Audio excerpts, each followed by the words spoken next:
I bought some of this Underbelly tape here to tape up under our tiny home where I had to cut in the plumbing, and there was a little bit extra that I had to do in here, so I had to cut it up pretty good.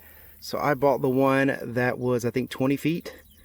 So should be enough. Let's go ahead and try this and see how well this stuff does. So this is the tape when you get it out of the plastic, and it is super sticky. Tons of glue on the back of this, and if you look real close, this is like a fiberglass or a plastic mesh. This isn't just some tape like a big roll of duct tape. This is stuff that lasts a lifetime when you get it stuck underneath there. So this should do great. I'm going to go ahead and put it on just so I can see how well it does, but I'm pretty sure this is going to be exactly what we need. This stuff did awesome. Exactly what I was looking for.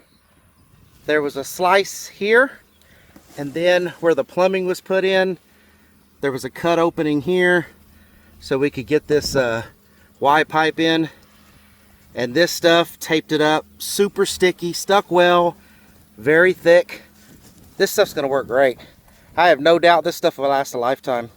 So yeah, this stuff is awesome. I definitely like it. I'm gonna be ordering me actually some more of this to have more on hand, because I could see this being used for much more than just, you know, fixing underbellies of tiny homes. I really like it. I think you will too. Hope all this information was helpful. Thank you very much for watching. Y'all take care.